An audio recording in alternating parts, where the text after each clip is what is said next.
backups on backups. They're going. Boss, you can start Recording in progress. whenever you're ready. Okay. You want to give me a 5, 4, 3, 2, 1 up in your from Lonnie from home? Just give me a 5, 4, Yep, 3. Yeah. Okay, you guys are good? Yep, we're All good. right. We're ready. 5, 4, 3, 2, 1. Hey, everybody. What's up? It's your boy, MJ. Welcome to the Black Wine Guy Experience. My guest today is described as the always theorizing and experimenting vineyard manager at Stolpman Vineyards since 1994, Ruben Solorzano. Did I say that right? You say right. All right. Oh, that makes me so happy. Ruben was crowned the Grape Whisperer by wine enthusiast journalist Matt Kettmann, who is a madman. I just met him at Hospital Road. Great. It's a great guy. Through Ruben's vineyard management company, Coastal Vineyard Care Associates, he controls several of the best sites from the western edge of the STA Rita Hills through Happy Canyon in Santa Barbara County. Ruben focuses on innovation through his viticultural empire. His partnership wine brand with the Stolpman family is named in honor of his wife, Para Maria, which means for Maria. Welcome, Ruben. Thank you. Thank you. I'm very happy to be here. We're so excited you're here. Ruben, tell us about the wine we're drinking tonight. What are we drinking? And we're actually drinking at night today, people. No day drinking today. Okay, great. So this wine came to me from the Stolpman family. They offered to me 4 acres. There was with no vines for 7 years in the back of my house. And when they offered to me, I said, like, yeah, this is great, like, great opportunity for me and my family to make a really classic, really great, fantastic wine. But my main idea is if I can make a wine in the field, that will make me more happy. So what we do it, I use it the 30 years that I've been farming grapes and experimental and different techniques, different trellas, different plantings, a lot of different things, and I think it will work really good in Ballard Canyon. So do it. I planted the 3 different varieties: Grenache, Syrah, and Mourvedre, and we pretty lucky that these 4 acres got 3 different sides, 3 different hills. One of the hills faced to the west side, so they only get the afternoon sun. So that will make the fruit ripens a little more late because it doesn't get the morning sun. So warming up late in the day when the wind started to blow. And the other hill is faced to the east, so that get the morning sun. So warming up little bit early, and then any fruit that you plant in there, it will ripen earlier than other size. Mm-hmm. And the other hill got the morning and the afternoon sun. So by know these 3 varieties, we planted the Syrah in the west side hills. They only get the afternoon sun.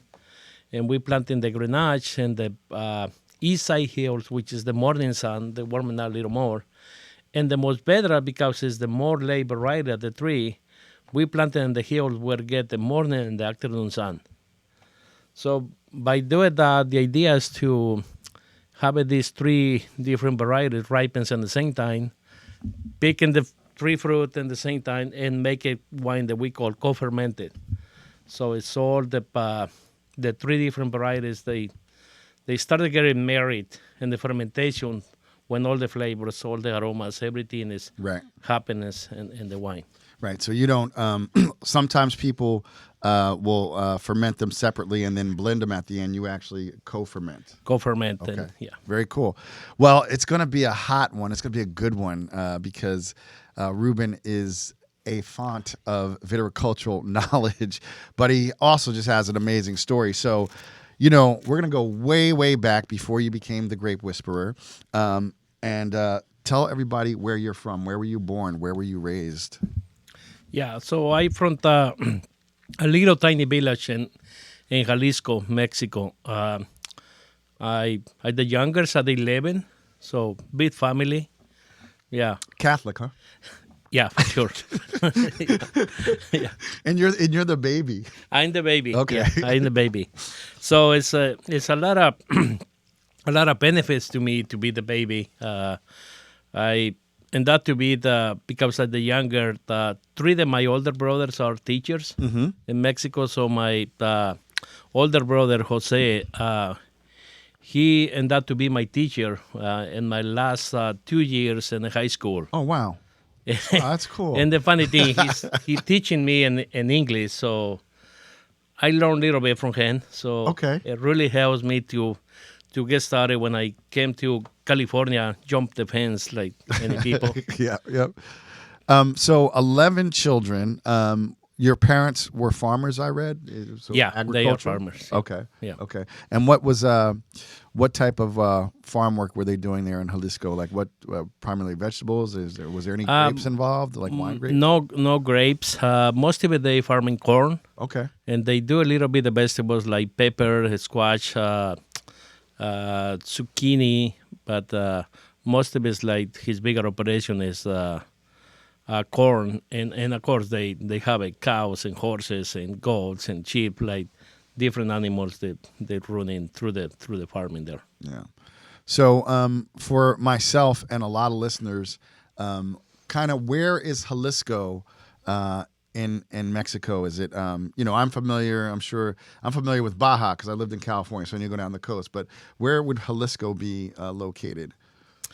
Jalisco, I can say, is in the probably in the heart of the Mexico. Okay. Like right in the middle. It's not down west to the Mexico City, so it's close to the coast. Or it's in the Pacific Ocean. Okay. Coast, but our little ranch is kind of inland. Okay. So it's not close to the coast, or close enough that we can drive over there every year. Yeah. And go on the beach. Yeah. Sure. That's cool. Yeah. Growing up, did you have to go and work the fields with your parents? Were you involved in farming from a very early age? Yeah. When I remember my first story that I went up because I'm the younger, so all my brother was taking care of me, so they don't want to do it the mistakes they make it, so they really want to take care of me. So by the time that I 11 years old, I wanna go out with everybody. I wanna feel like the man, and most of it's like my big thing. I wanna play soccer. Yep. But they don't allow me to go out because I'm so younger. So I have to work really hard for 3 months, planting the corn and working hard. So my father they say, like, if you do all this work, I will buy the shoes for you to play soccer. Oh wow! So okay. By the age of 12, I able to play soccer in the teen and the little town, and able to feel like I'm the guy. I can do it whatever any older guy would do it. Yeah. So it sounds like you were raised with a really strong work ethic. Like your father's like, okay, I'll buy the shoes, but you got to earn them. Yeah, for sure. Yeah, it's nothing in that time. Nothing is free, and but it feels really good when able to do it somewhere for things they wanted. Yeah. No, outstanding. So, you graduated high school, or you finished high school. You think you said your brother taught you your last 2 years of school. Did you finish school? I finished school. Okay, great. Yeah. And then, what was next? I mean, you said I jumped the fence. Like, why did you choose to come to America?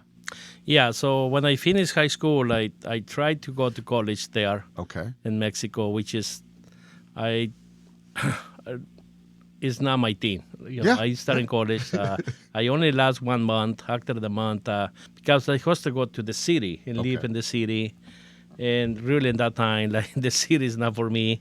So after a month, I come back to my village there, and I tell my parents, say like, sorry, this is not for me. I want to help you in the farming here, and by that time, my the other two older brothers, they were in California. Okay. Working with the grapes. They farming there.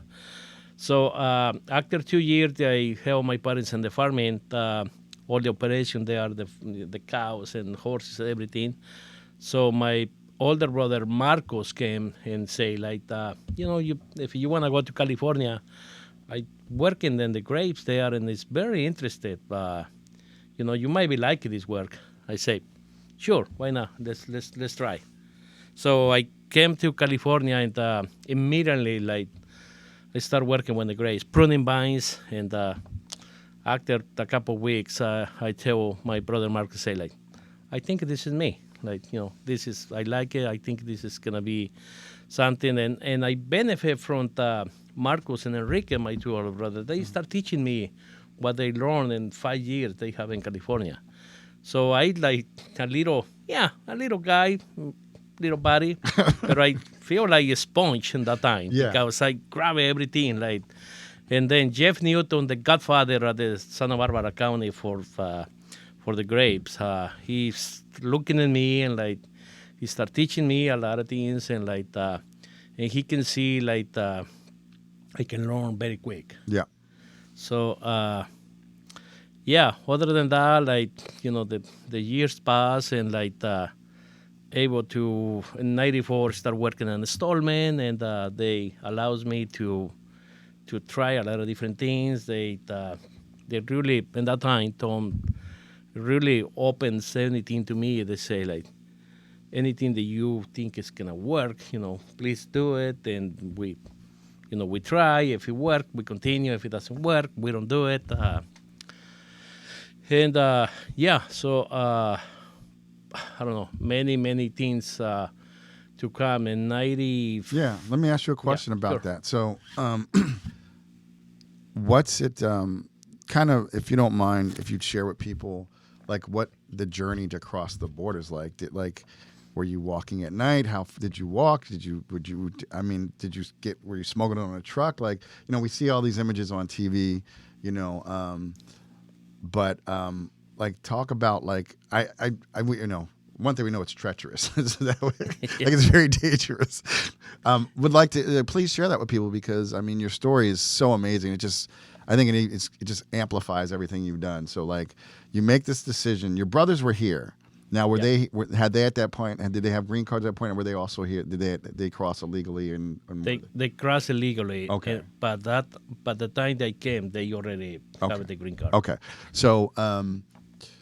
How does one cross the border from Mexico into the United States?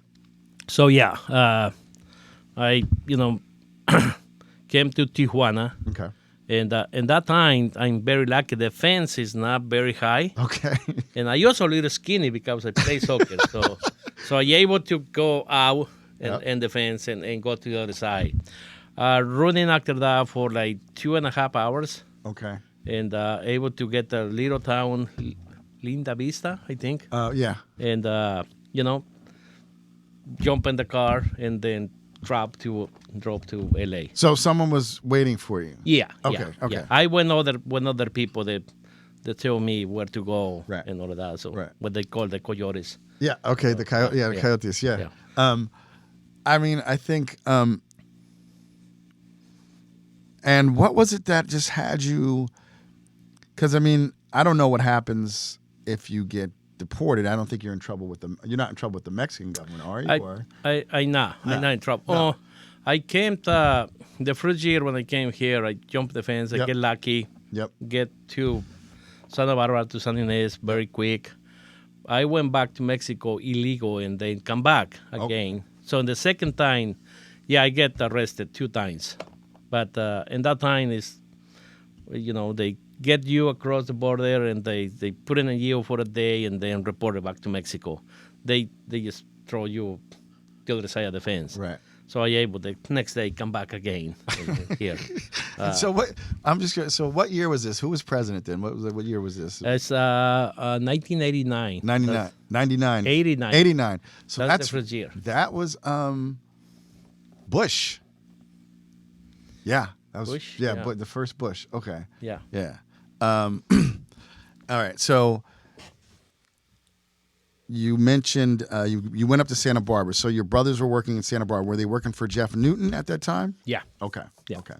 And he has and for people, like you said, he's kind of like the godfather of vineyard management up there. So just tell people a little bit about Jeff. who Yeah. might not know of him, because So- people don't know vineyard managers. This is what's so, and you guys are so important for making the wine, right? Like, so We think so. Yeah. So Jeff Newton, he went to college to UC Davis. okay, So and he's the guy that really believe it in the San Ynez Valley, because in that time it's only like 3 vineyards and nobody really make it good wine. If you wanna be a vineyard manager, you will go to Napa in that time. yeah. But he really believed in that place, and he started his company in '83. Okay. And and he's like, but he was the 3 vineyards they are there. They only farming to sell the fruit. So the fruit, most of the fruit go outside. So when Jeff started, he believed that we can make a world class wine. So he started elevating the farming, and later in the 90s, 94 to 2000, we started to get a lot of consultants from outside. Okay. So consultants that tell us how farming grapes, so to increase the quality.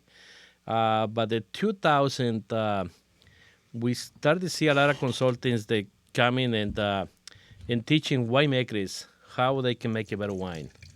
Also, it's a new equipment in the vineyard, a new equipment in the winery. So the wine quality went from 0 to 100 very quick. And now I think we below 100. No, we over 100. Yeah, you've blown past it. Yeah. I think it's funny that every now and then, every 7 years, a wine inspector goes, Santa Barbara, up and coming wine country, and it's been just like at a pinnacle for a while now, For a like while, over yeah. 30 years. Yeah. They're still proclaiming it, as up and coming. It's because it's very small, and it's not big wineries there. Right. That's why it go very slow. But I think at the same time it's very important to go slow, so we keep the quality very high. Mm-hmm. Mm-hmm. That's the main thing. Like that valley running west to east, so we benefit from the ocean only to one side. So we can grow a lot of different varieties in the same area, because every mile that you go from the west to the east is 1 degree warmer or colder. Okay. Yeah. So it's really, really cool valley. Yeah, that must be a lot of fun. So you get here, you hit your ride up to Santa Barbara, from a little town in San Diego County. You get to the vineyards, and you said you're working with your brother for a few weeks, and you said I think I found my thing. Yeah. What was? Can you say what about it was? Was it just a feeling, or what made you just kind of feel like you knew you were on to something that you had a depth for and you love to do? What I like the most about the grapes is like that you do different things every time. Like it's not like working inside where you do the same thing every day after day after day. So the grapes kind of the work if you're thinking about repeat every year. Yep. But every year is different. Every week, you're not doing the same thing all the time. And most of it for me is to be outside. Working in the field. That's my thing. That's how I grow up. Mm-hmm. And I have a friends that came in the same time. They came here and they stay in LA working on different things, and for me, like, I has to be outside. I has to be in the field. Yeah. That's awesome. Yeah. So you first came in 1989, and then in 1994 you became a citizen. So what was that process like? Was that the function of like Jeff sponsoring you? How did you get ability to become a citizen? Jeff Finder, the sponsor. Tone Stolman is the one that sponsored me. Okay. And in that time, if you own enough land that you say, I need this guy to manage my property, you're able to get good papers. The process was a little hard for me because in that time I have a little bit of experience, but not too much. Mm-hmm. And I has to be shown to different people that they know enough about the grapes. Mm-hmm. So that way, Stolpman Vineyards say like, I need this guy, and it's funny like when they told me, okay, your process is done, like we can get you the green card, the permit to be here, to be working here, and but they send a letter and they say, but it's a guy that have a 20 years experience and he getting this employment now, so we has to meet you in hand Okay. in the vineyard, and we need to see why this guy is not working, getting this employment if he got 20 years experience, and why you say you need to get good papers because this vineyard needs you. So yeah, we get there. It's a guy from the immigration. Okay. I don't know who it is. Right. He came and asking questions about him and me, and like somehow they think I know more than him. So, I was gonna say, like, I mean, objectively, they didn't. I don't think there's a lot of wine experts working for the no, yeah. Immigration and Naturalization Service, right? No, for sure, yeah. But they in that time, no, they not talking about wine. They talking about the grapes. Oh, just the grapes. just yeah. like the agricultural, like Agriculture, right? yeah, Like, yeah. got it. Yeah. So I think when they hear me talking about how tractors work, how the vines grow, like they asking base questions, and they say, oh, okay, yeah, well, we can see. They call Tom and say like, oh, I can see why you need this guy here because Gotcha. he knows a lot. Yeah, yeah. And that process, 6 months later, so I got my green card, and went. You have to go through other process to get the visa, so you can go in and out.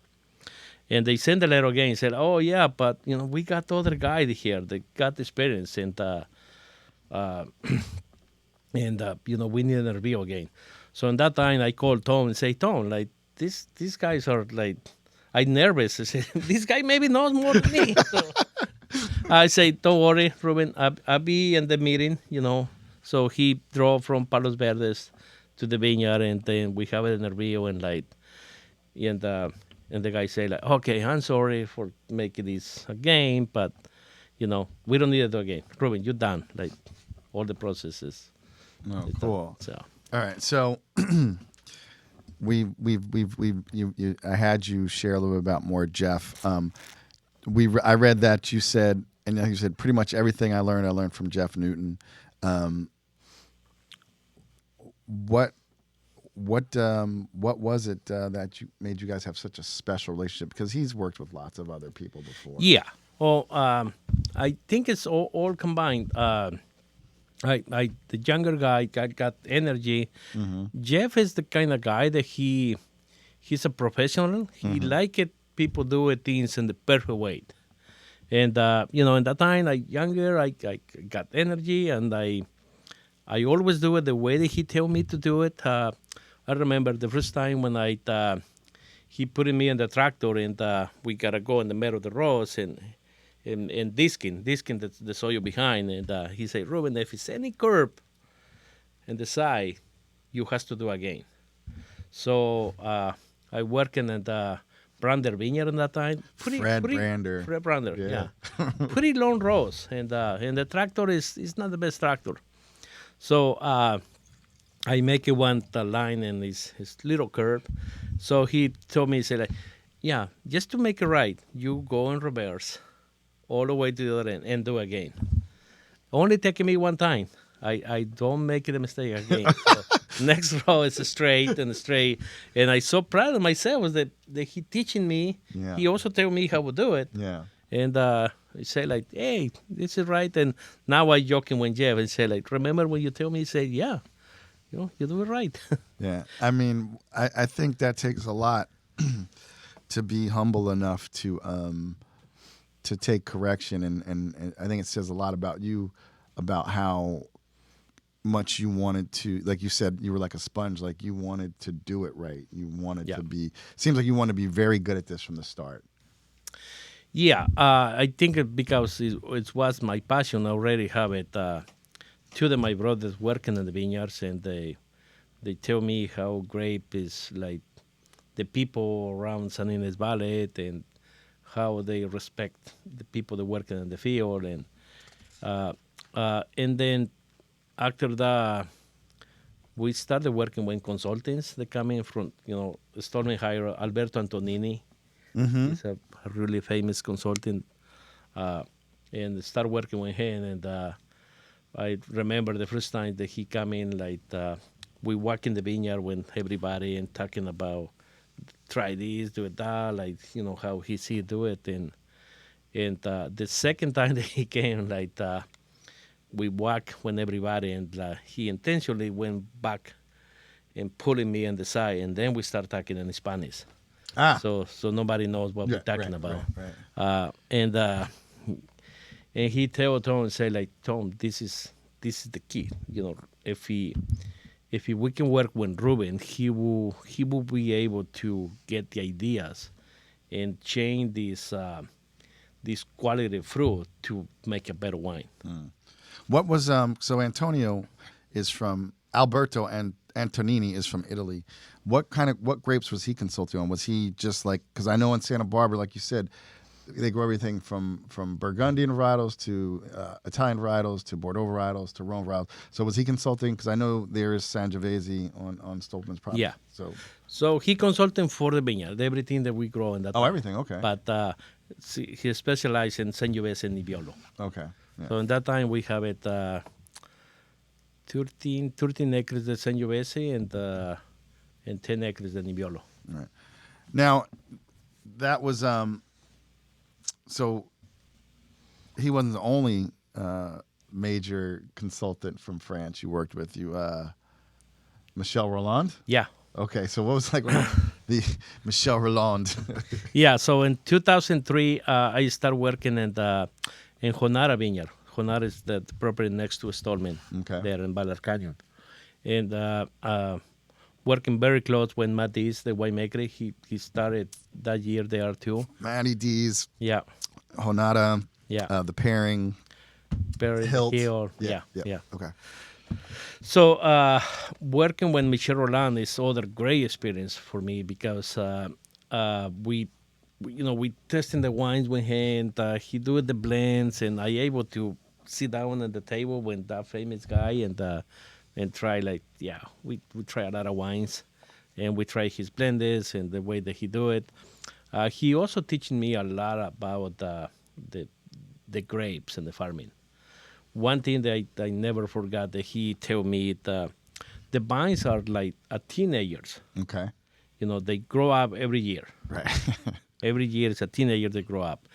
If you give it too much in his growing season, they get lazy and they crash in the end. So you gotta be forced them to work hard when they need it working hard. So that being said is when we start to do this new technique that we call dry farming. Yeah. And in that time, a lot of people talking about dry farming, and a lot of the growers, they say no, that's not true. You cannot dry farming because we don't get any rain here. Mm-hmm. Also, if you dry farming, the vines cannot die, and because in that time, the more important thing for us is to get 3 or 4 tons an acre. Right. And everybody knows that if you don't put in that water, the vines will die. Right. Or you're not gonna get 3 tons an acre. Right. So he teaching me the way they say you can dry farming, but dry farming means you can dry farming the wine. The vines don't need to be dry farming. Because they are vines. They need water to grow. Interesting. So I say but how I can do it? This is how the vines work, and you can try, and so what I start to try is not giving water to the vines. So when the water that you put into the vines go into the grapes, is from the time they finish blooming, so the berries start to form like that, is to the time they started getting sugar. Either they getting color if they red grapes, or they getting sugar if they white grapes. So it's about 6-7 weeks, depends on the weather. So if at that time you're not irrigating the vines, you're not putting any water in the berries. Got it. And the Stolpman vineyard, we able to do that because the soils are it's really rich soil on the top, really heavy clay, and also got the limestone in the bottom. So we able to those 6-7 weeks not give any water to the older vines. When the vines are younger, we irrigating because we need to establish, we need to make sure they put in his roots. And then immediately we start to see the flavors in the fruit. Like the fruit getting ripens a little more early, but also ripens at the low sugar level. They really ripe fruit, but not really high sugar. Right. So the acid levels are good, and the flavors and the sucker and the color in the berries are really, really good.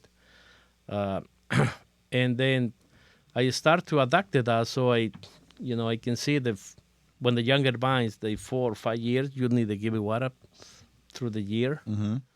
But even when those younger vines, I start to force it in that time to putting the roots down. And it's all about teaching the vines how they can get what they needed by forcing them not to give it easy. So it is like teenagers. You can't spoil them. Can spoil. Yeah. It's just like your dad. You had to work for your soccer shoes. Yeah. Like that's like you need give them enough, but they have to earn when it. he told me, I say, yeah, I can do that to the vines. My dad do it to me. Why not? It works. I can do it. But what it is it's a lot of different things that I can explain it. I can talking about, but Right. every year is different. Every year is like I gotta adapt it and do a little bit. I can say for me, one other thing that really helps me to understand the vines better and do it better is when I live in the vineyard. When I start to live in the Stolpman Vineyard, able to walk the vineyard in the morning, in the middle of the day, and the afternoon, and by touching the leaves or the shoot tips of the vines, it's amazing. When I touch it, I can see how much water the vine has it. I can see how they feel, and because I'm there all the time, I can feel what they feel. Yeah. Yeah. When you were talking about how you can just touch the leaf. There's a book about George Washington Carver, and it's called The Man Who Talked to Flowers, and he had a magical thing like you had, like just he could touch the soil, he could just tell what an amazing gift. So before we go too far down the road, because we're going to unpack a lot of stuff, this is like in the 2000s when you're doing this consulting with Jeff, right? With Alberto and Michelle, correct? Yeah, okay. correct. I just have a point of reference. When did Maria come into your life? So Maria and I get married in 95. Oh wow! Yeah. Okay. Yeah. So, okay, cool. So we're gonna unpack that, but I just wanted to make sure I didn't step over that. So I'm sure she had a lot with keeping you in line. Not that you seem like someone to be out of line, but I'm married. If mama ain't happy, nobody's happy. No, I can say like when Maria came to my life, she really helps me to be focused, to be directed, to not be in trouble. Because single guys. Because guys, Yeah. We can be in trouble. Like a lot of my friends, they went on road directions and they take the road that they should never take. It took me forever. I didn't get married till like 2016, and I have the life that looks like a guy who was single that long. Yeah. For sure. So let's talk about these great consulting gigs around Santa Barbara. Tom Prentice from Napa, another big name. Work with. So tell us about working with Tom. It was other guy that teaching me a lot. Okay. Having him still working with him. Yeah. And having him there, he teaching me the way the Napa grow, the Napa style, like the professionals, the really straight looking things, and the nutrients of the vines. He knows a lot about how you can add what the vine is missing. Mm-hmm. So by taking the petioles, we call the petioles is the little things that hold the leaf to the shoot. Okay. We send it out to the lab, and then it tells us what is lacking in the nutrients. But Tom Prenas is the kind of guy that he been doing for so many years. So just walking the vineyard with him, and he told me, say like, I think those vines need the iron, they need nitrogen. He knows that we still send the berries to the lab to make sure, but he immediately. But he's like knows. spot on, right? Yeah, he said, like, yeah, you gotta add this, and so I get a lot of knowledge from him. So now I can same thing. I send the berries to the lab, but before the berries come back, I already add what the vines needed. Yeah. I think he also because he's in Napa and working with him. So I able to go to Napa like 2 or 3 times every year and see what they do it. I remember the time working with some guy say like, yeah, Ruben, what you see in Napa, you will see that in Sunny Nest Vineyard and Sunny Nest Valley in 20 years. 20 years pass, and Sunny Nest Vineyard is going up, but Napa going way up. So we still not catch up, and 30 years pass. Why do you think that is? I think is it just the money that gets pumped into Napa? It's the money, yeah. I mean, it would have to be. It makes. Yeah. I mean, like, Yeah. I mean, just It's billions of dollars goes into Napa. There's too much money in there. But I think it's good that we going slow. Yeah. Because we don't need to have all the wine very expensive. Like I want to be able to buy wine they're working for and drink it. Right, exactly, right. I mean, you can't. I mean, yeah. People get mad. Some listeners get mad, but I'm like, listen, I love Napa, but like literally, first vintage out the gate, $300-$400 a bottle in a 3-pack Cabernet, because that's it's just expensive. Because they can do it. Yeah, because they can do it. Now you said you got to go up to Napa a few times, and I assume you still do. Did you ever travel to Italy with Alberto, or to France to like Bordeaux with Michelle? Did you have taken any trips abroad to see what they were doing? Yeah. So my first trip to Europe is in 2006. Okay. Where'd you go? I went to this hit like the 4 regions. So Bordeaux, Burgundy. Never went to Bordeaux. Okay. There's one place I need to go. Wow. Okay.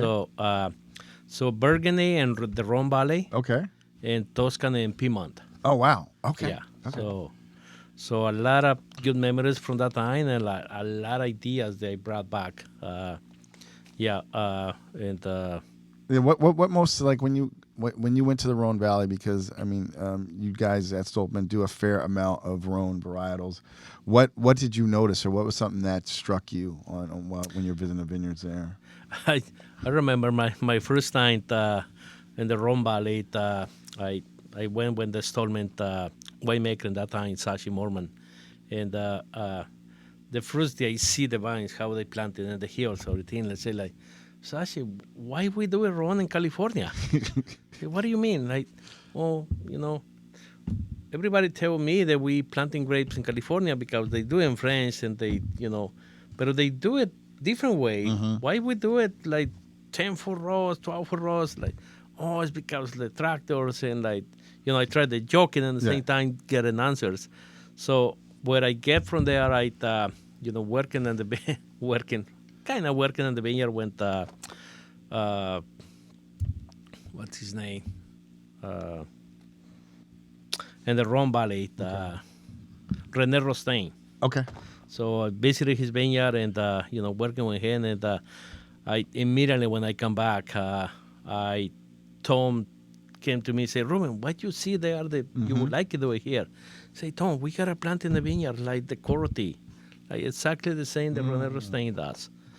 Say, sure, yeah. So we started the process. So in 2007, we planted a vineyard, the identical like the Coroti style, like the TPs or echalas. We call echalas trailers, and the very steep hill. When we planted the first 20 acres in the Stolpman, like it's very steep hill that we cannot. We don't feel like we can plant in because it's really steep for the tractors. Right. So we planting 6,000 vines, and then we farming by food now. Okay. So that's kind of the fruits vineyard that we plant in that way. It's right by the road by the Ballard Canyon, and I remember the jokes like the people driving there, and we put in the stakes, and they say like, "Hey, you guys gonna planting beans, or what you guys doing now?" Like, nobody even see that kind of planting in California. I'm not sure, but I know like a lot of I have heard that you're familiar with Jackass Hill in Sonoma, Martinelli, like California has laws you can't plant some places like that. In Europe you can, like that are treacherous. Like there's places like you said, like Côte Rôtie, or there's vineyards in Germany where like people die like trying to, and like California, like there's certain like they just have restrictions in America. You just can't plant that close or on certain soil. But it seems you guys overcame some of that and have found a way to emulate or duplicate what you saw in Côte Rôtie, correct? Yeah. The hill that we planted is not very steep. Yeah. It's but you steep, can't. But there's no tractor. You have to. No tractor. It's all by hand. Yeah. But no tractor because it's 3-4 rows. Yeah. So we don't have any tractor that fits in that. Okay. Okay. And you talked about that. So you mentioned like the rows. So what is the advantage of like a 3-foot row versus a 10-foot row? It's all about wine quality, and what I see in the 3-4 rows is 6,000 vines per acre, and we call it head pruning. Yep. So it's no trellis, it's not a wall. The shoots and the leaves, they're getting sun from both sides, so the shoots will grow together in the stake. So through the years, and see how the fruit would turn it there and how the vines acted. For me, that's a really great way to plant it in California. Once, because it doesn't look like we're going to have a lot of water. Right. And those vines, because they grow the shoots together, they use a very little water. Also, like you only care about 3 or 4 clusters per vine. So the vine have an easy life to ripen the fruit.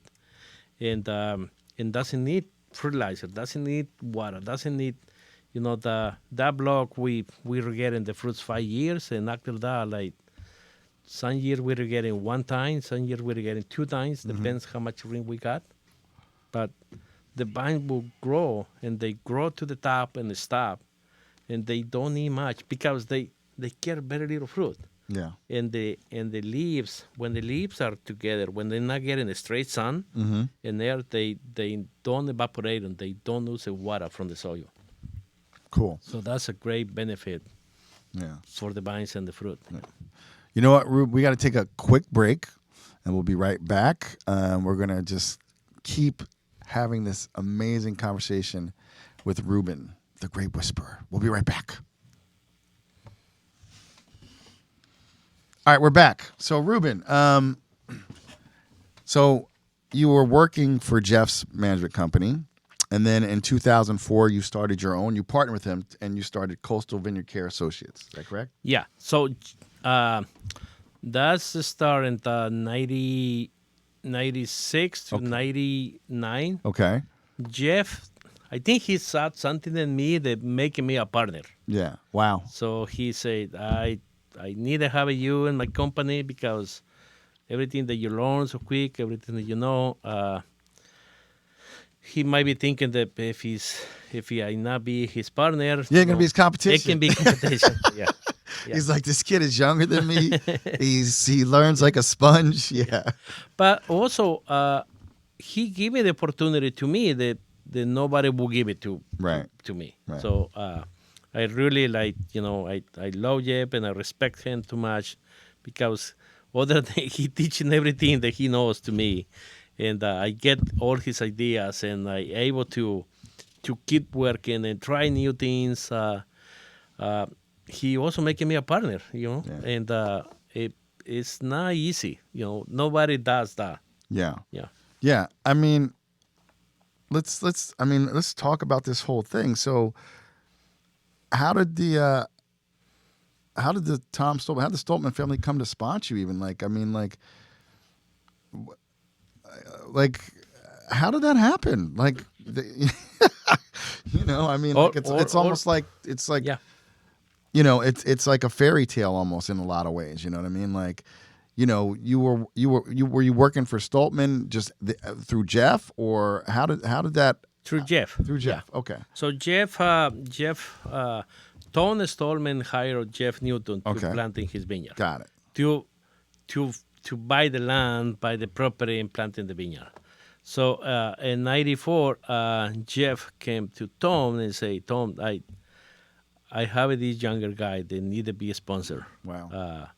And Tom say, if it's Marcus' brother, and you tell me this is a really good guy that's gonna do the work here, I'll do it. And Jeff say, "No, Tom, you don't understand. By doing this, it's a lot of paperwork that you need to fill them out, the sponsor, all of this." And Tom say, if it's Marcus' brother, Well, I Tom's do it. I do that shit Yeah. every day. I'm a lawyer. This is what I do. That's what I do. Yeah. Yeah. You got the right guy. Yeah, he said, "Yeah, I will do it." Not only is he Marco's brother, but this is what we do. We fill out paperwork. It's true. Yeah. Yeah. So that's how I get to Stolman, and yeah. All right. So, meanwhile, you and Jeff are just ripping up the Central Coast as consultants. Like you said, you worked with Jonata, Brander. I mean, it's probably just about everybody who is somebody.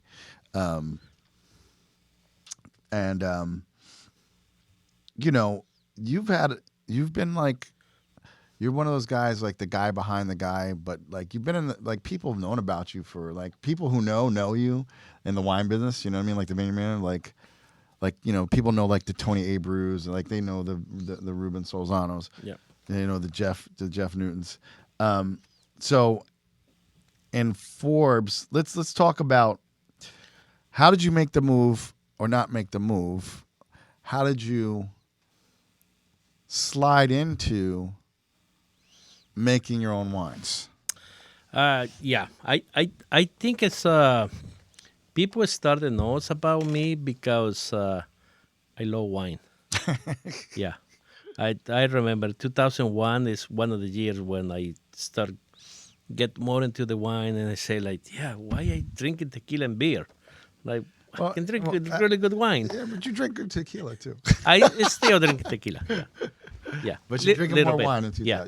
Yeah. I think that's serious. That's what really get me into the people that knows me about, because I not only farming, I can talk about wine. I can drinking wine. I can testing wine, and it really brings the attention to winemakers and vineyard owners, Mm-hmm. and everybody knows that it's not just only farming. I can enjoy wine. I can drink, and I can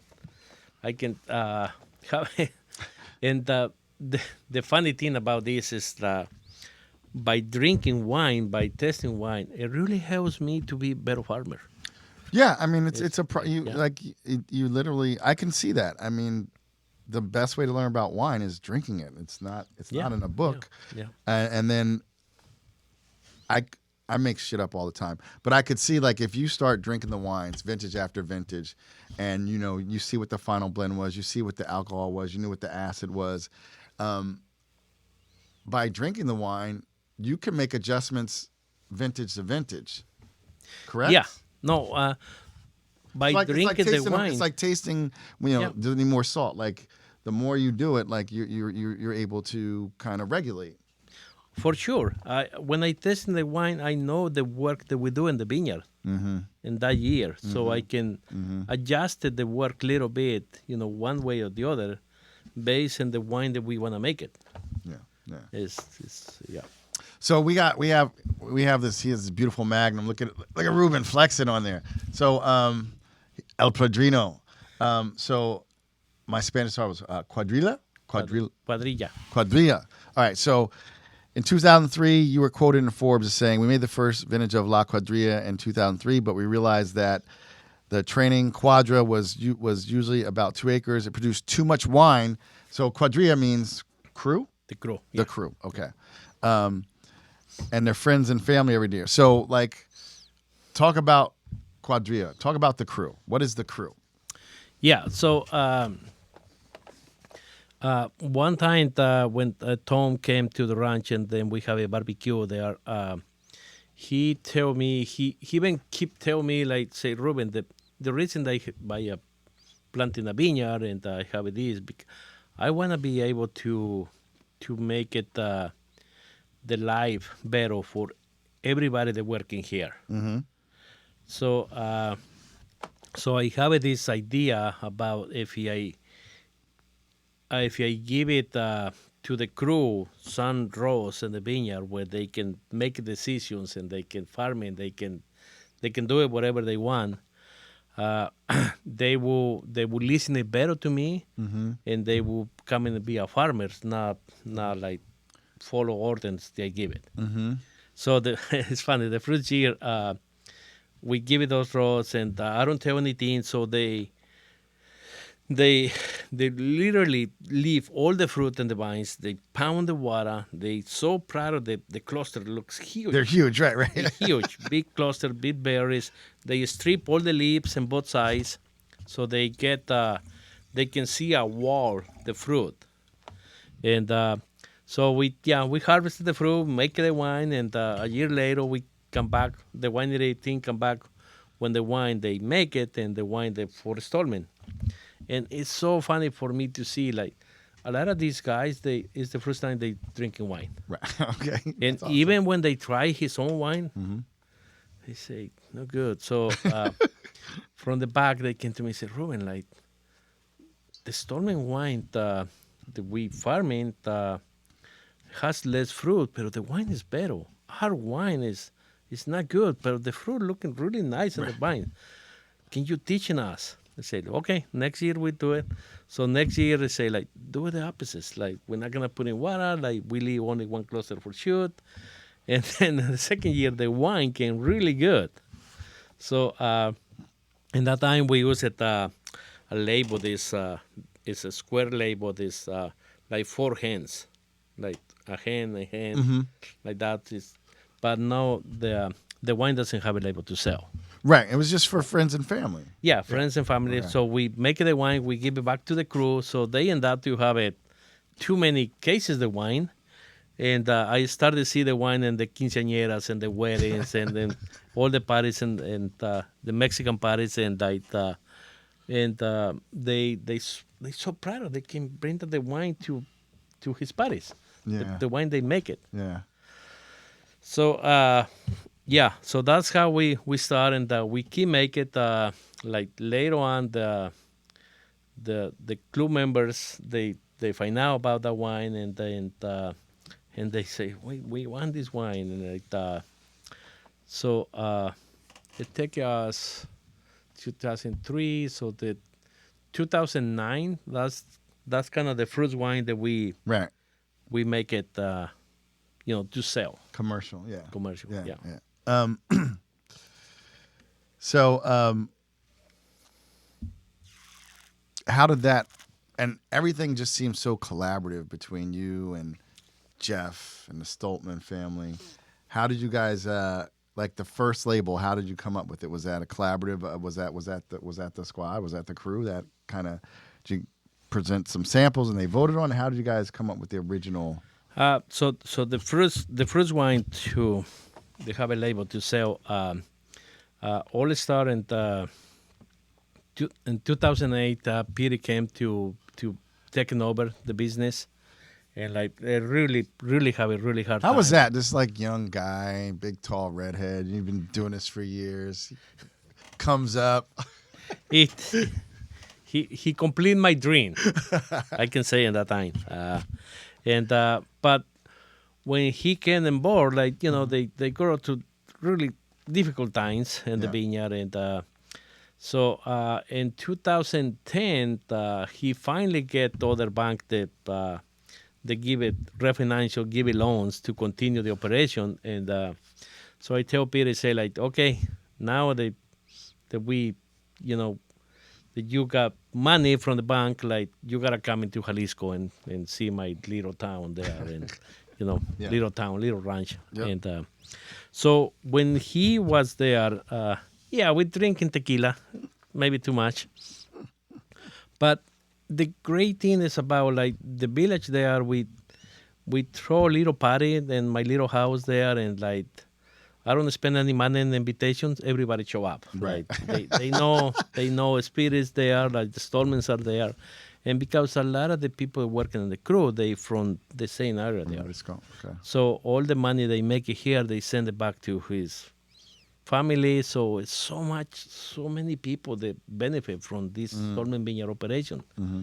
So they happy to meet Peter. They happy to show up, and they happy to have a party, and. So in that time, Peter came to me and said, Ruben, like, if he all these people will benefit from, La Cuadrilla, the working there, the crew, let's make it real. Let's make it, bigger. Let's do something else.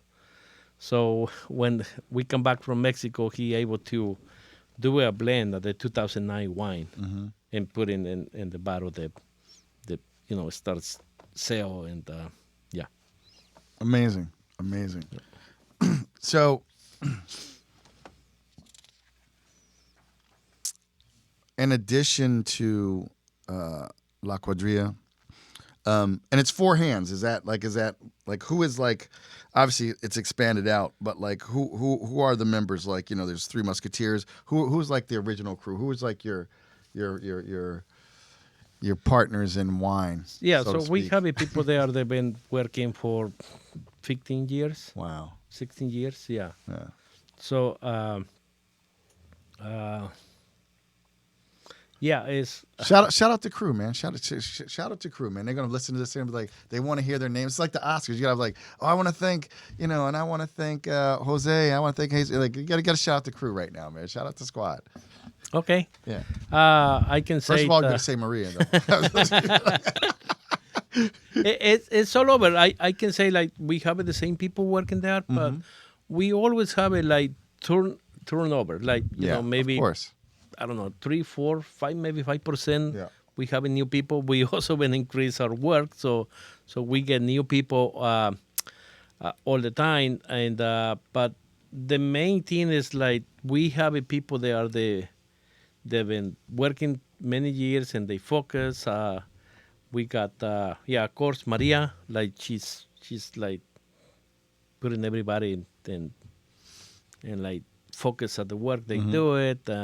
We got Osvaldo, we got Lalo, we got Chifo. I know the names, and it's Jose, Alfredo, like I can name like Vero, like some of the ladies. We have ladies working there too, and it's but kind of the main thing about this is like overall it's kind of making my job easy. Because we got the same people, and they know what to do. One of the huge benefits for me is that having the crew there, we able to make all these different wines. Because when they go to the field, they go to the different blocks.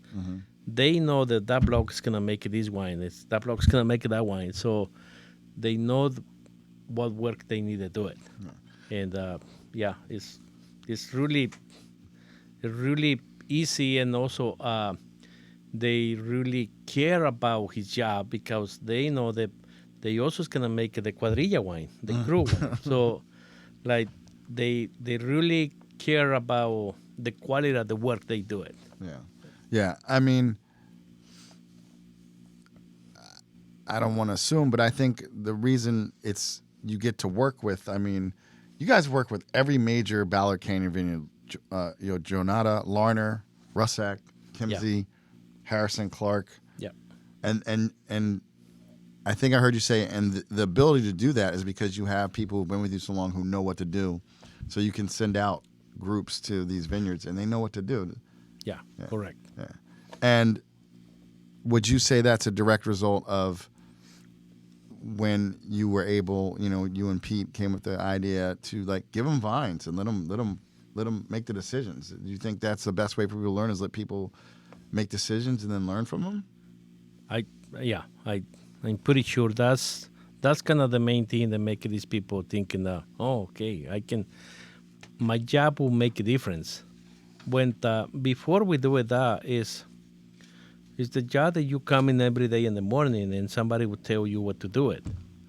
But now when we start this program, they really care about what they do it, because they know that the work they do is gonna come back to his table at some point, and it's gonna show to family and friends. I can say I'm very happy to see we got other three vineyards, wineries that been follow this idea, and they started making wine. They cannot call La Cuadrilla, they call differently, but they started making wine. They give it the profits to the crew. They working in his vineyards, and they also give us another wine to the crew members. So I think what we start there is gonna be something that pretty much every vineyard would do in Santa Barbara County, which is the day that happened. I'd be very happy. Yeah. Ruben Solorzano for governor, people. So let's talk about like what's most important here. Let's talk about the Para Maria wine. So where did the idea? I mean, obviously love, but like when did it go off to do wines for Maria, for your wife? Yeah. So the idea to make that wine it start when we make the Cuadrilla wine, and all the profits from that wine go back to the crew. But Maria and me, we say like, we don't want to get these profits. We want these profits go to the crew. You wanted 100% to go to the crew. Go to the crew. Okay. Yeah. So in that time, I start to make a wine that we call Hecho por Ruben, made by Ruben, and it's a wine that I wanna make a wine, and I wanna try like the different vineyards, and it's all Ballard Canyon. So I get Harrison Clark, I get Kinsey, I get Stolpman, I get different fruit every year, so I can try to see how I can make a difference in the wine if I farming something different in the vineyard. Got it. So I make it out from 2008 to 2014, and sooner or later I have too much wine, I cannot drink it. So we able to put in label and try to sell that. But when we see how I involve in other vineyards and farming, Peter came to an idea. I said like, why we don't make a wine that we can be combined with the two families, the Solorzanos and the Stolpmans, because you guys don't want to get a profit from La Cuadrilla, so we can get fruit from other vineyards. They cannot sell, or they cannot make enough wine to sell, and then we bottle it and sell this.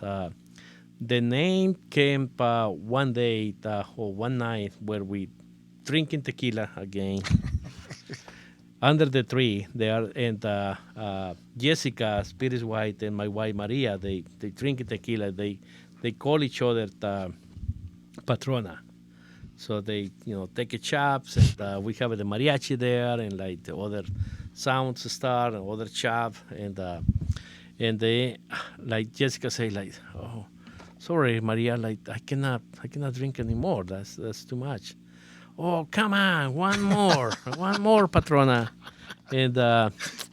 And Jessica say like, "How you do it? I know you start very early every day, like, and then you drinking, and how you do it? Oh, I am a tecolota, like I am a night owl." Yeah. Oh, yeah. Take So that's how they called the town where she's coming from. Mm-hmm.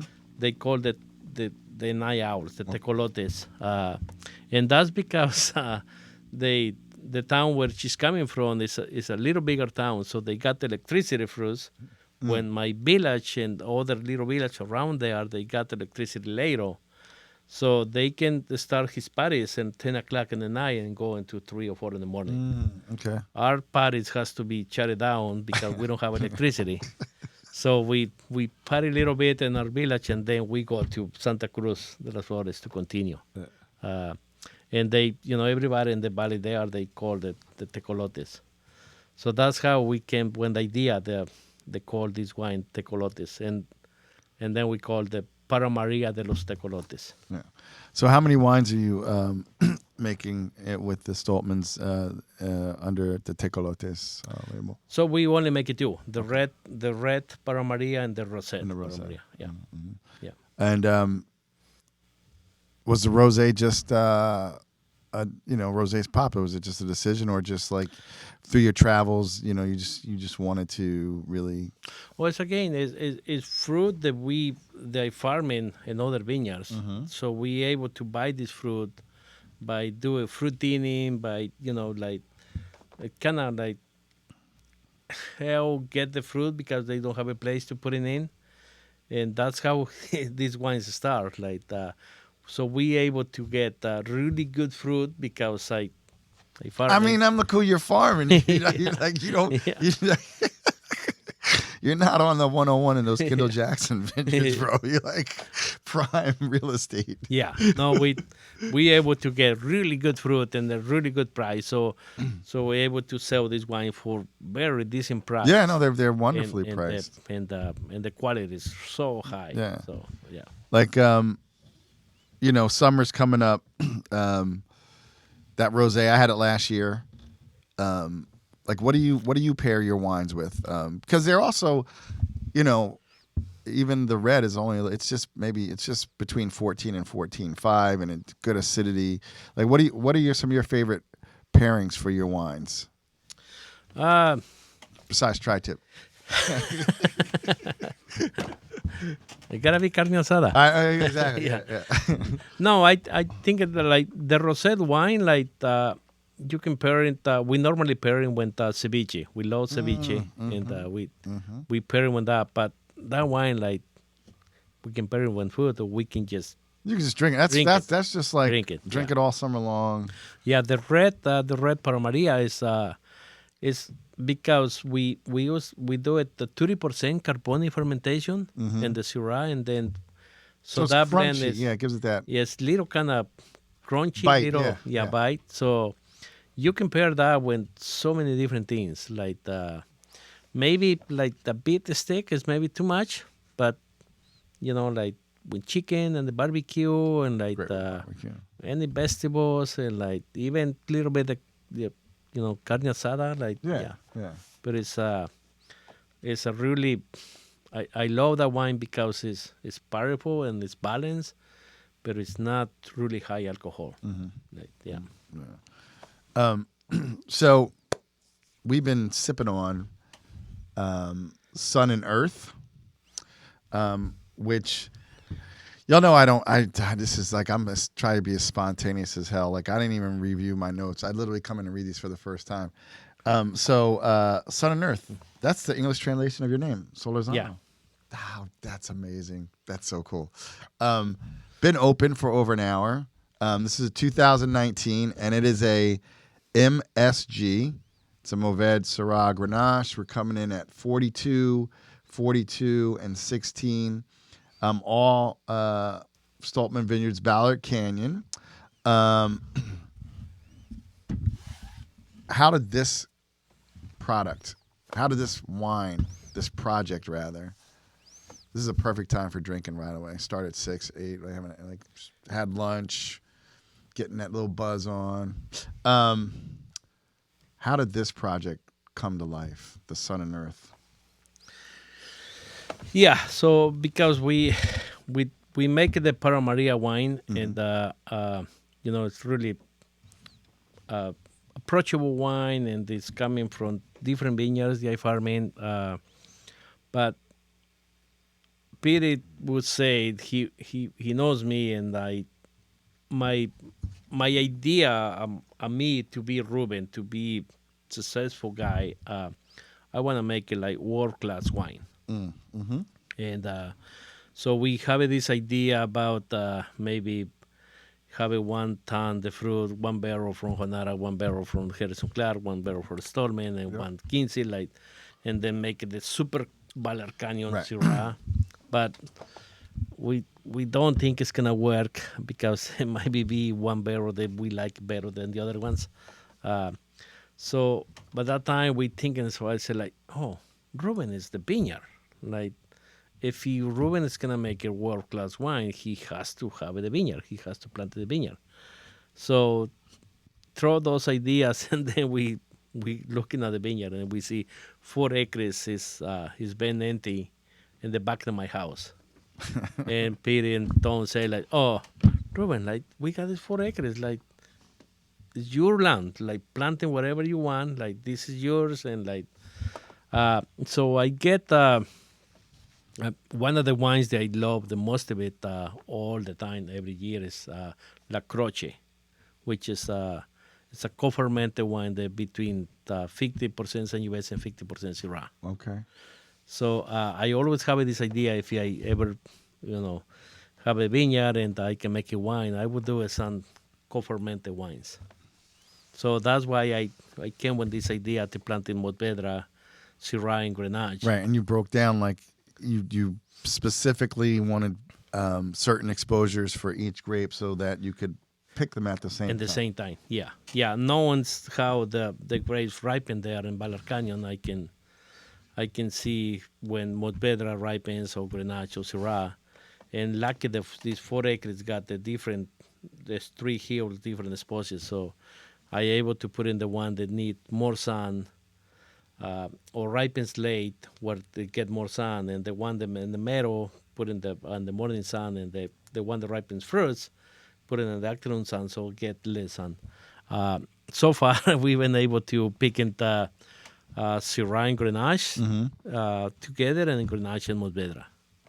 But the whole idea is to change some techniques in the farming, and help some vines to ripen early, and help the other vines to ripen late, so we can pick in all the fruit at the same time and make this wine. So right now, even when 5 or 4 days the different, we able to co-ferment this wine, because what we don't want to do is like the old style when they say they make a blend, or they co-fermented different wines, is because they have a one variety that ripens very, very early, and one variety ripens really, really late. So by get one of the varieties super ripe and the other underripe, they make the wine. Right. But here the idea is have the 3 varieties ripen at the same time. So how many vintages of this wine are there? Is this how many produce this? This is the third one. So we got 17, which is very small, 18, and 19. What does it feel like after all your career? And you're not done, but what does it feel like to have like your own 4 acres planted behind your house to make a world-class wine? What does that feel like for you? Ooh, can I cry? No. Yeah, please do. Trying to win an award here, man. Come on, man. Cry. No, I don't think I have the words to say how it feel for me. And when they came to me and offered these 4 acres, I know I crazy enough they're gonna plant it. So the planting here is 6,000 vines per acre. So it's the 3-4 rows, 2.5 between the vines, because I I believe that's the best way to get really high quality fruit in Bel Air Canyon. And also like we be able to have these vines by not do irrigation. Yep. Like most of the years when the vines are strong and established. For me, that's the key. If I can have the vines working for me and I'm not working for the vines, that's the Europe idea. I also, I have a big family, so if I need a lot of people to work on me, I can. You have a get big people. immediate family? How many children do you guys have? I only have a two. Okay. So, yeah. Are they following your footsteps, or they're just like, they love you, but like they went to UCSB and they're whatever. They're hanging out? Yeah. Oh, my daughter, she's 26 years old, so she married last year. Okay. So Congratulations. yeah, she's now into the grapes or the wine now. My boy is 12 years old, so he start to get in there. So hopefully he will follow me. Yeah. In some level. He'd be a fool not to. So it's For like sure, it's like your dad is like, like a giant in the industry. Like, I'm gonna go do something else. So I mean, as badass as this wine, and man, you guys got to send me some of this. This needs more time. It's delicious. Yeah. Flat out delicious, but you can tell this is built for the long haul. Like you said, it's world-class wine. Like I'd like to get one of these like in the 7 to 10 year zone. I think it'd just be in its pocket, just. But I get beautiful black fruit, tar. I love tar in my Rhone stuff, man. It's amazing. But as badass as that is, I'm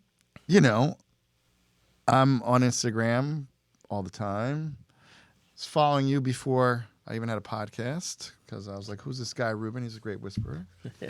Following Pete, following Stolpman. They didn't follow me till Pete was on the podcast. It's okay. I get it. But they're making a film about your life? Or they're talking about it? We talking about, yeah. What's that like? Like, okay, I know we've been listening to podcasts, but like, you're like, damn. Like, what's that like? How did that happen? And I saw. Here's the thing. Like, there's a movie about your life. You're a good looking guy, but you're not fucking Jay Hernandez good looking, bro. I mean, like, Not like, that, like yeah. whenever you make a movie about your life, it's gonna be like some really good. You know what I mean? Like, what was it like? Like, was it Jay who optioned the rights? Like, how did someone even come to approach you about it? What was the conversation that happened? Did someone visit the vineyard? I mean, I think it's it maybe has to a lot to do with this label. Yeah. And also the idea about La Cuadrilla wine and how like this guy jumped the fence and came to and farming all these beautiful vineyards. One of the main things when they came with this idea, for me, what I love about this, if we do it, we'll not do it. Like my main thing now is I wanna be able to pass whatever I learned these 30 years into many people. Mm-hmm. So if I can be somebody that people were looking at me and they able to follow me or get some my ideas and just get into the farming and do it what they need to do it to increase the quality of the wine. That's my main thing. That's what I would like to do it, and because I really believe that if we having more people like me that love wine and they wanna increase the wine, they like it good wine, and they want to increase the quality of the fruit to make a better wine, that will make a big difference in the San Ynez Valley in California, because I really believe that we can make really fantastic wines. Wow. From that area. Yeah. Wow. So you didn't drink wine when you came to America. You started enjoying wine. Is there a bottle of wine that you had, like after you started working the vineyards, like where like the light bulb went off? You're like, oh, I get it. Like what? Like is there? Like what's the bottle of wine that started it all for you? He's like, this bottle of wine. Come on, bro. Come on. I'm a pro. Was it what like outside of all the delicious wines you get to drink because who you work with, but like, what are some of like your favorites, like from like the Rhone or from like he's always working, like he's like working on table. I love Ruben. He's like, he's a perfectionist. I can totally get that. Yeah. Like what do you drink outside of like, the people you work with? Like, because obviously you're very inquisitive. You're always looking for ideas. Like, what are some of your wines you like to drink, like regions around the world? Yeah, I would say I really love the grape Sangiovese. I think that Sangiovese make it wines that it can be drinking for many years and they're really good. Mm-hmm. But my skin, my life, like everything around me is around Syrah. Okay. So Syrah, I can say it is the variety that I will drink it. The problem they will see in Syrah is like, because there's so many grapes that like people make it good wines and bad wines from Syrah. Yeah, right. But if I thinking about the wines they've been drinking and ones that I will remember my whole life is Hermitage, Jean Louis Chad. Ruben don't fuck around. I Right? visited. Not many people. I mean, he is a vineyard manager, but not people who fuck around in the vineyards get to drink Chav. Let's keep it 100. I visited him. Very high benchmark.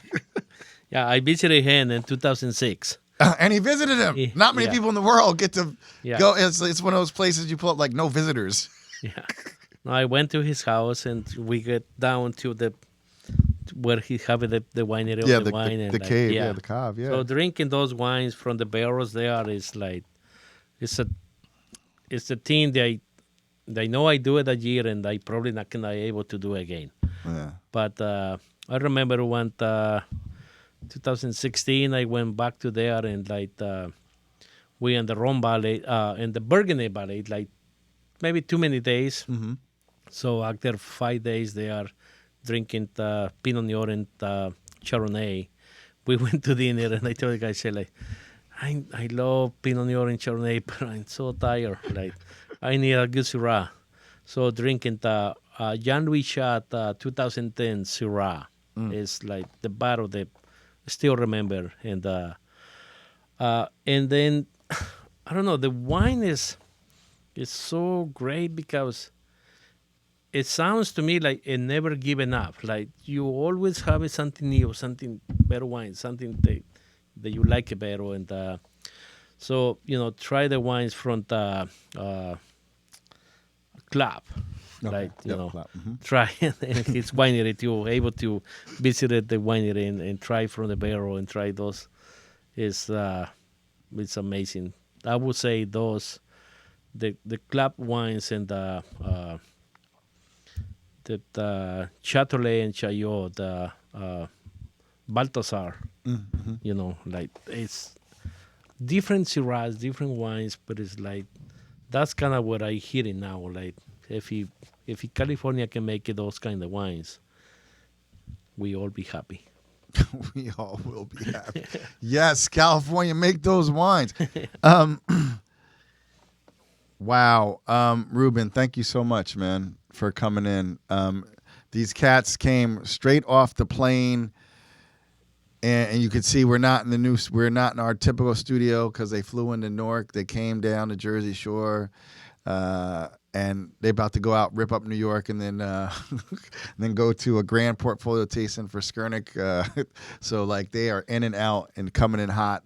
Thank you so much, Ruben. I really do appreciate your story. It's amazing. It's inspiring. Tell people where they can be a part of where they can find you, like your Instagram, like your websites, where they can be a part of what you're doing, how they can find the wines and stay in touch with you, what with everything you got going on. Yeah, so I can tell everybody that everybody need to visit the Santa Barbara County, San Ynez Valley. It's an amazing place to grow grapes. So many good wines that have been made there, and we keep making better and better and better every year. And I'm Ruben Solorzano. Ruben Solorzano Ruelas on Instagram, Facebook. You guys can follow me. I'm not really. I'm so busy in the vineyard, so I don't. Yeah, put he in a don't lot have of time for photos. social media, but so what? We want to but I- have lots of followers for when your movies at the Academy Awards and everything. We'll make sure we'll put all those links in the show notes, Ruben. I'm going to pour a little bit more of this. I'm going to say, for all you listeners out there, make sure that you check out the show notes for each episode. That's where we're going to have the links to like the wine we drank, his social handles, and all the cool things we discussed. To all the mavericks, the philosophers, the deep thinkers, and all you wine drinkers, Ruben, I say cheers to you, my friend, and Cheers. peace.